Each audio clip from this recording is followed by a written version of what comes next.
By far, the biggest problem on the Eagles is not the defense. It's the special teams. And listen, the plan with Miles Sanders was for him to play one more year. But are we getting to the point that we're going to have to try to resign him?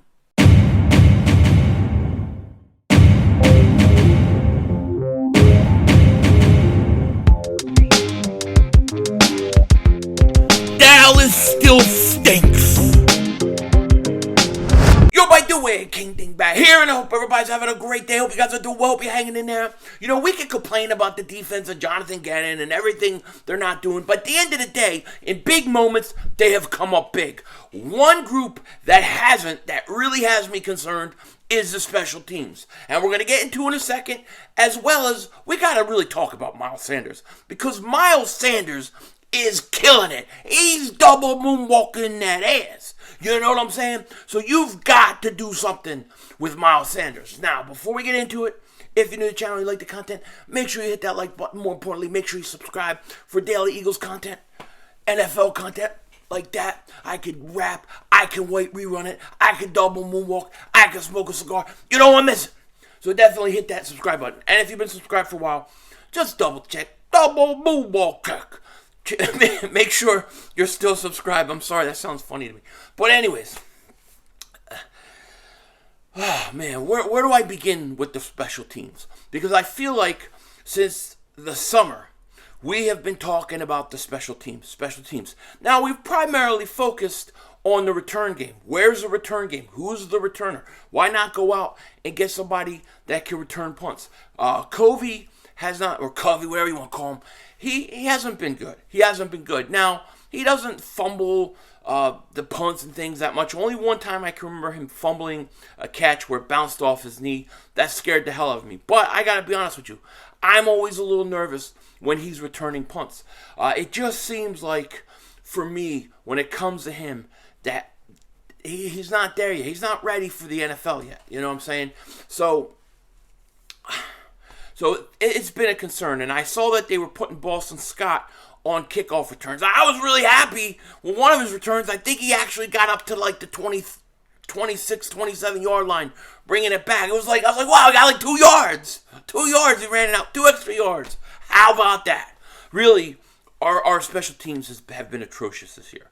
They have. Not just in the return game, but in the kicking game, right? Or the coverage game.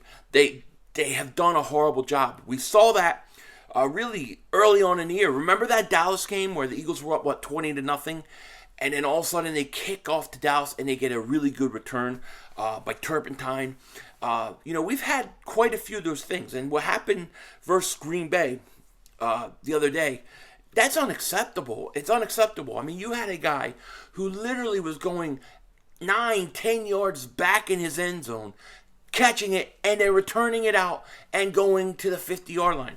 I mean, it was ridiculous. It seemed like every time we kicked off, they were starting at their 50. Now, we could complain about Jonathan Gannon and the defense and all that stuff, but you're actually not doing your defense any favors. You're not helping your defense when they're starting at midfield every time they get a possession. So it's a major problem. Now, I don't know what they're going to do, but you got to do something, and you got to do it quick. Because all I keep thinking about is last year in the playoffs, the Green Bay Packers and the 49ers. Green Bay was winning most of that game. It was the special teams that gave that game away. They had a punt block that wound up being a touchdown for the 49ers. Totally killed the Packers. I don't want that to come back and haunt us. All right, I don't want to see Mark Holmes stuff his face happy because special teams screws us. We got to do something about it. Now Nick Sirianni was asked about this, and this is what he said. He said, and this is in regards to special teams. He says, quote, "Everything is on the table," Nick Sirianni said, when asked if starters may be added to special teams coverage to address that issue. Now, I got to tell you, that makes me nervous. That makes me legitimately nervous. Why? Because I don't like the idea of playing your starters on special teams. I don't need the unnecessary injuries. I don't want to put those guys at risk. Is it that bad? Ow, I just hit my finger on the mic. Is it that bad that you're going to have to do that? Because that's unacceptable. I would rather say, all right, who's playing on special teams? Who's not giving it your all? and who's screwing around, who's not running down there at full speed, who can I basically get rid of, who can I replace, and that's what I would look to do first. Start with your own practice squad. Even if you have to go pluck other practice squads throughout the league, I'm good for it. But start getting guys that can come in and that will actually play. What is the problem on special teams? Is it the coaching? Is it the players? Is it the attitude? Some players, they're only on a team for special teams and they don't really want to play it. And they just kind of go through the motion. Is that what's going on? I don't know. Clearly, when you look at the Green Bay game, it seemed like Green Bay saw something that they told their guy, take it out of the end zone as much as you want, and he did, and it totally killed the Eagles. So they got to do something about it. I don't know the answer. I'm gonna be honest, I don't necessarily like putting my starters out there. However, if that is your only option and you're going into the playoffs and stuff, then you have to do it. But I prefer not to put those guys at risk. I said the same thing when they put Devontae Smith at the punt return. Like, why would you put him at risk, especially so early in the season? I definitely, no way in hell would ever do that. So they've got to get this thing fixed. And then in the offseason, I would consider replacing my special teams coach, and I would address it. But, I mean, they should have players like Sean Bradley out there and stuff. They should be much better on special teams. But we're gonna have to see how they address it. But I do think it's the biggest problem on this team, special teams. We really didn't upgrade our special teams on any level last year. So we'll see what happens. Now, the other thing that I want to talk about is Miles Sanders. That's right, Miles Sanders. Because Miles Sanders is making it really, really hard for me to want to let him go. You know what I'm saying? He's about to go over 1,000 yards for the season. Miles Sanders is having a hell of a year. Let's look at his statistics. He's got 177 attempts. He's got 900 yards on the button, 8 touchdowns. And remember, he didn't score any touchdowns last year. And he's averaging 5.1 yards a carry. Not to mention, he's got 15 catches this year for 60 yards. So Miles Sanders is having a career year. He's going to end up with like 1,400 yards, something like that, most likely.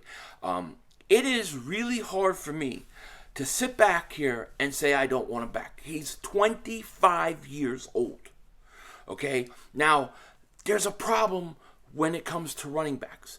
Oftentimes, you can find a running back, replace a running back with a guy in the draft. It's probably one of the easier positions to fill, and teams don't like giving that second contract to running backs. They don't want to pay him the big bucks. However, I'm going to be honest with you. The more time that goes by with Miles Sanders, and the more I see him this year, I think to myself, I might make a run for him. I may try to find a way to make it work, because he's having a career year, and I think his best years are in front of him. Miles Sanders didn't have a lot of carries in college. I don't even think he's had a lot of carries in the NFL. I think there's a lot of wear and tear, a lot of tread on his tires, is what I'm trying to say. Miles got a lot of tread on his tires, and I think he's got at least 5 good years left. So if he can stay healthy, remain healthy, I have to say, the Eagles should consider trying to find a way to make it work. How, I don't know. Now, if he gets hurt at the end of the year and he misses the playoffs, something crazy like that happens, which has happened to him in the past, then maybe you move on. But if he continues on this pace that he's having and playing the way he is, I might have to find a way to keep him. He's too valuable. Listen, the way this team used Miles Sanders on Sunday versus the Packers is how he should be used every week. If they would do that, he would lead the league in rushing right now. There are too many games where I don't think he gets enough carries. Okay? If you look at the Packers game, he had 21 carries. Colts game, he had 13 carries. Commanders game, 12 carries. Then Texans game, he had 17 carries. Then 9 carries, then 18 carries, 15, 27, 15. There was a stretch, I would say the Colts, Commanders, Texans, and Steelers game, he needed the ball more. And it was good to see them give him the ball this week. Miles Sanders is one of those backs that is capable of breaking it open at any time. The more you give him the ball, the better chance he's going to go 80 yards. He's going to go 70 yards. He can do that at any time. He's shown it through his career. The question is going to be this: how do you pay him money, pay Jalen, pay Chauncey Gardner-Johnson? It may just be a numbers game, and because of his position, it may be that he's the odd man out, and I hate to see it. I absolutely love what Miles Sanders has done this year. This is the Miles Sanders I thought we were getting when we drafted him. That's the truth.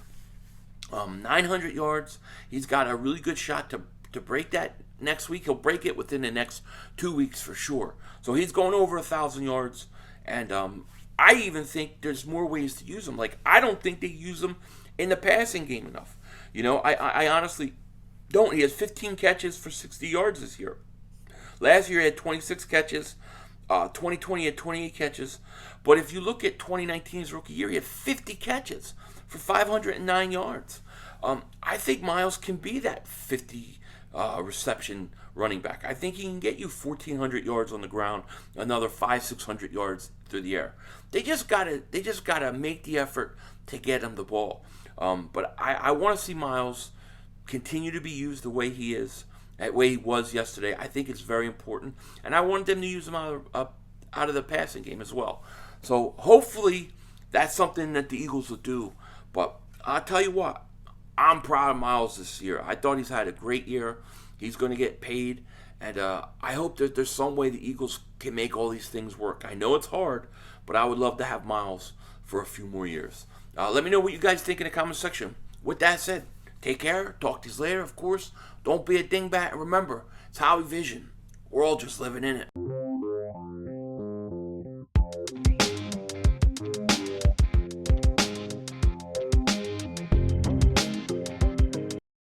When you look at the schedule this coming week, right?